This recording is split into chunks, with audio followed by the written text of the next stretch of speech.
आज पहाटे मला जाग आली या कुत्र्याच्या भुंकण्याने, पण साखर झोपेतून उठून बाहेर येण्याची घाई मी काही केली नाही. काही वेळानंतर खाली आल्यानंतर बघितलं तर इथे एक छोटासा खड्डा होता आणि तिथे कुत्री आणि त्याचं पिल्लू बसले होतं आणि पावसामध्ये भिजल्यामुळे त्यांना थोडंसं थंडी लागत असेल, यामुळेच ते भुंकत असतील असा अंदाज आला.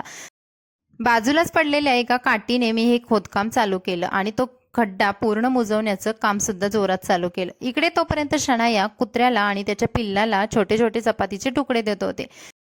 काठीने काही एवढं स्पीडमध्ये काम होत नसल्यामुळे मी तिथेच पडलेला छोटासा परशीचा तुकडा घेतला आणि हा खड्डा पूर्ण मुजवून टाकला. घरातून एक प्लास्टिकचा मोठा कागद आणला आणि तो त्यावरती पसरून दिला. त्याच्या दोन्ही बाजूला असे परशीचे आणि दगडाचे तुकडे ठेवले आणि त्यानंतर कुत्रा आणि छोटं पिल्लू त्याच्यावरती ठेवून दिलं. त्यांना सुद्धा काहीतरी नवीन करतोय असं वाटत असेल कदाचित. आणलेली घरातून चपाती त्या छोट्याशा पिल्लाला खाऊ घातली आणि बाकीचे उरलेले चपातीचे तुकडे आणि भाकरीचे तुकडे एका डब्यामध्ये भरून ठेवलं. घरातूनच येताना मी हे ठिकं आणलं होतं आणि ह्या ठिक्याला 2 भाग करून घेतले, पण हे ठिकं लावायचं कसं येते काही माझं डोकं चाले ना.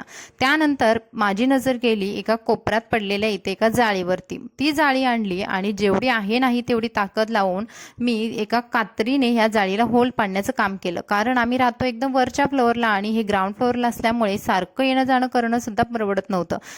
तोपर्यंत तिकडे शनाया छोट्या पिल्लाला मांडीवरती घेऊन खेळत होती. जाळीचं छान असं काम झाल्यानंतर ही जाळी मी पसरून दिली. जिथे मी कागदाचा तुकडा टाकला होता आणि त्याच्यावरती हे ठीक आहे ते पूर्ण पसरून दिलं. म्हणजे आता पावसापासून यांचं संरक्षण सुद्धा होईल. आणि हे कुत्रं सुद्धा बघत होतं की इथे नेमकं चाललंय काय, पण ते सुद्धा म्हणून खुश झालं असेल की आमची काहीतरी सोय केली वाटतं या लोकांनी. त्यानंतर हे टिक्यावरती 2-3 दगडाचे छोटे तुकडे ठेवले आणि कुत्र्याच्या पिल्लाला त्याच्यावरती ठेवून दिलं.